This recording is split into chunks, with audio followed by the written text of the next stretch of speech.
안녕하세요. 역량혁신팀 김기철입니다. 오늘은 직장인으로서 기본적으로 알아야 할 보고서와 이메일 작성과 보고 방법, 요령 등에 대해서 같이 학습해 보기로 하겠습니다. 오늘 같이 배워볼 내용은 보고서의 기본 원칙과 유형 사례 보고 요령을 알아보고 이메일의 작성과 활용 방법을 예시와 사례를 통해 같이 학습해 보도록 하겠습니다. 이번 교육을 통해 여러분은 보고서는 이렇게 작성하면 좋겠다는 생각을 가지시게 되고 향후 보고서 작성이나 보고 시 좀 더 효과적으로 하실 수 있을 것이라 생각됩니다. 인터넷에 이런 짤을 보신 적 있으시죠? 상사가 친근하게 다가와 부하 직원이 제출한 보고서를 보여주며 보고서가 개판이네. 하고 말을 건네니 직원이 답합니다. 걔처럼 일만 시키니까요. 그러면서 이렇게 생각합니다. 그렇게 생각하시면 좀 가르쳐 주시던가요? 사실 부하 직원이 보고서를 제대로 작성을 못하는 것은 상사의 책임이기도 합니다. 잘 가르쳐주고 싶어도 모르면 불가능하겠죠? 이번 영상을 통해서 여러분께서는 보고서 작성의 기본 원칙과 보고 요령에 대해서 쉽게 이해하고 익힐 수 있게 될 것입니다. 자, 같이 해보시죠. 가장 먼저 보고서의 기본 원칙을 알아보겠습니다. 같이 읽어보실까요? 1. 피보고자 중심. 2. 상황별 양식 선택. 3. 간결 명료. 4. 육하 원칙 준수. 5. 명확한 핵심 전달.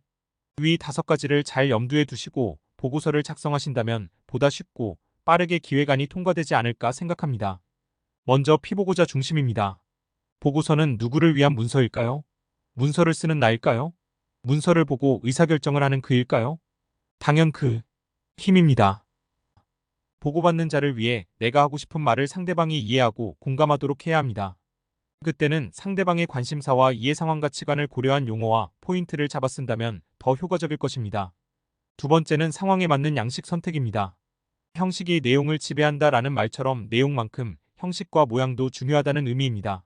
기계와 결과를 보고하는 자료는 12페이지의 세로형 워드 보고서가 적정하고 설명하고 설득하는 보고서는 가로형 PPT를 활용하는 것이 좋습니다. 혹자는 빽빽한 글로 가득한 지루한 보고서는 또 다른 도전과 항의의 표현이라고 합니다. 파워포인트 문서의 경우 문자 50% 그림이나 표는 30%, 공백을 20% 정도 두어 균형 있게 문서를 작성하는 것이 좋습니다. 내용에 따라서 여러 가지 보고서를 구별할 수 있습니다.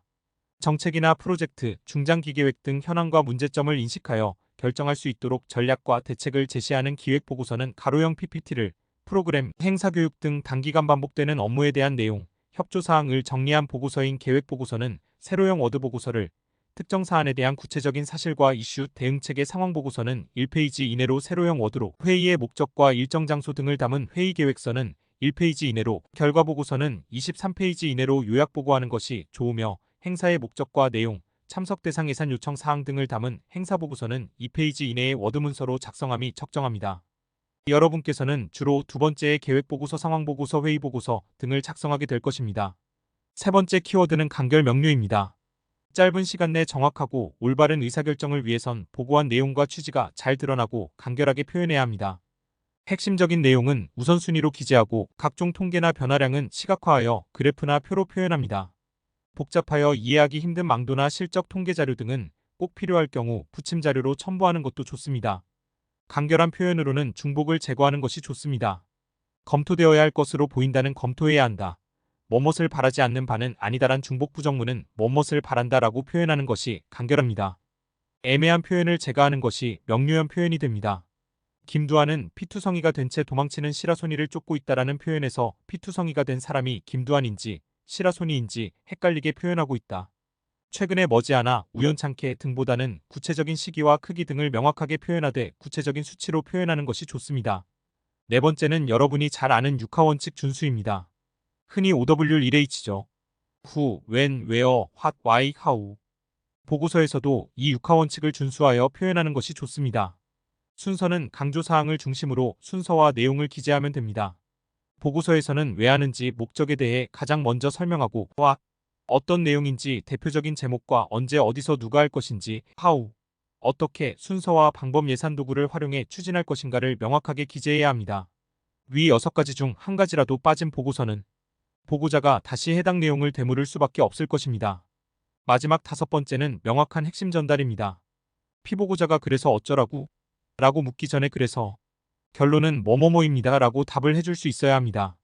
우리가 이뤄야 하는 목적을 달성하기 위해서는 어떠한 계획과 행동을 언제까지 해야 합니다. 라는 답을 할 수 있어야 하고 꼭 해야 해? 라는 물음에는 했을 경과 효과와 안 했을 경우 문제점을 비교 설명할 수 있어야 합니다. 표현은 진한 카푸치노처럼 부드럽지만 진한 커피 내음을 가진 카푸치노처럼 표현하는 것이 좋습니다.